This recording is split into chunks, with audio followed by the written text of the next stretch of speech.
Chapter 4. The moment I reached the office, I rang up the Record, our evening sheet. But their reporters were still out, and nobody could yet tell me anything about the accident I didn't already know. Willett, my young colleague on the circus, did not propose to give the story exceptional treatment. "If the thing caught fire in the air, we'll let it alone," he said. "Fire's too much of a bugbear. We want the joy-riding idiot and the lunatic who stunts over towns. I'm for letting it alone, but we'll wait and see what the others do." He was quite right.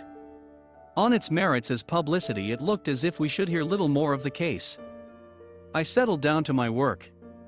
I had not actually expected that Hubbard would ring me up, but I was not greatly surprised when, at about 4 o'clock, he did so. He wanted to know whether I could go round to the Admiralty at once. That we must have a talk at the earliest possible moment was a foregone conclusion. I therefore replied that I would be on my way in 10 minutes, and, hastily swallowing the cup of tea that had been placed on my desk and telling Willett to carry on, I took up my hat and stick, sought the lift, threaded my way through the Records carts and bicycles and boarded a passing motor bus in Fleet Street. I had no very clear notion of the nature of the job that kept Hubbard in town that spring, and that had caused him to envy Estelle his luck in being able to get away into the country. Indeed, I can tell you very little about the organization of that mysterious service that moves, familiar yet isolated, in our midst. I understood that originally he had been a torpedo man, but had later been drafted into the inventions branch. It is quite possible that the scope of his work had been expressly left rather ill-defined. So many amazing extemporizations had to be hurriedly made and applied. Still, these war improvisations have to be overhauled afterwards, so that it may be seen which disappear with the emergency, and which are to be permanently incorporated in the strategy of the future. And I knew that one at any rate of Hubbard's tasks was to explain to a certain parliamentary committee a number of technical and basic facts that have a way of not varying very much however the political situation may change. I found him alone in his room on the 3rd floor. The screen just within the door was so disposed that, in the spot to which your eyes naturally turned on entering, the officer you had come to see was not.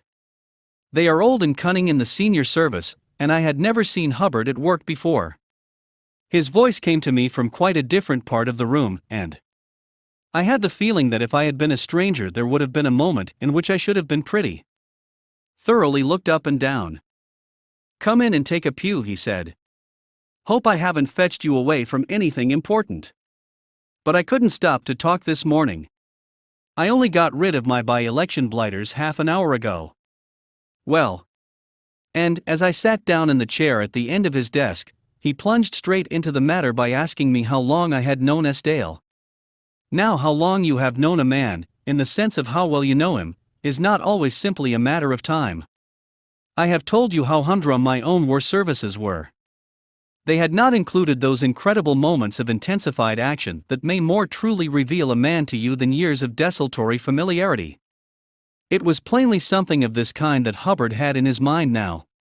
He frowned as he trifled with a paperweight. "No, it's absolutely unaccountable," he broke out suddenly, putting the paperweight down with a slap. "He's not that kind of man. It simply doesn't fit in."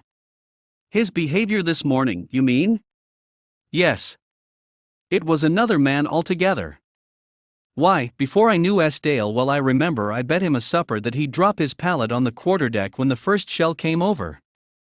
Well, it came, and half the bridge was wrecked, and he never turned a hair. Just carried on with that sketch of Hopkins at the rangefinder.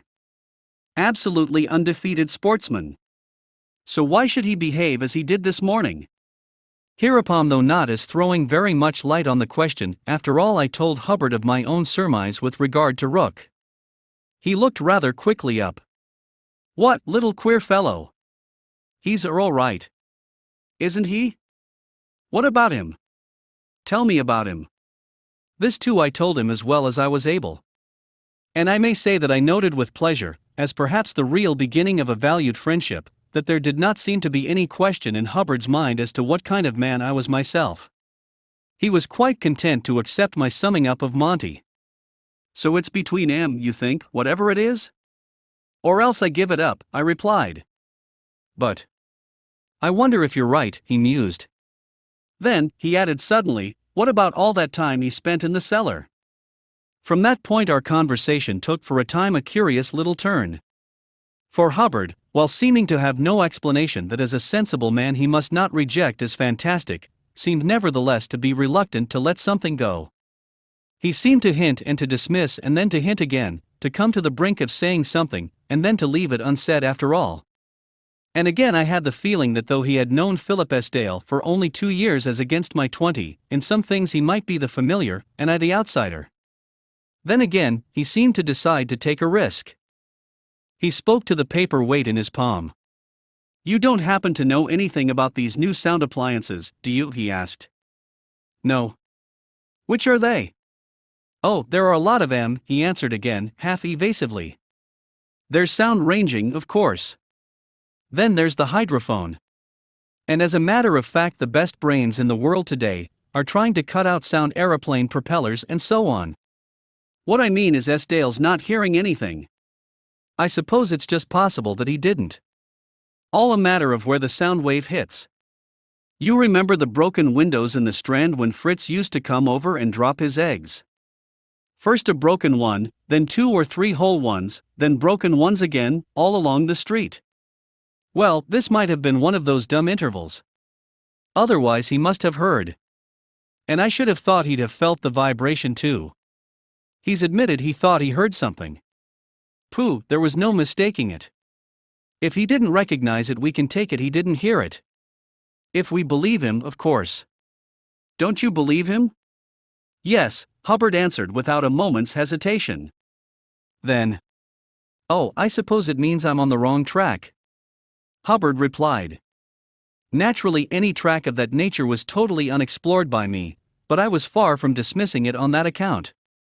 Here again my ignorance of modern war came in to humble me. For what is the good of saying things are fantastic and far-fetched sound-ranging and the selenium cell and what not when for a number of years the food we have eaten and the clothes we have worn and the roofs over our heads have depended on just such fantasies?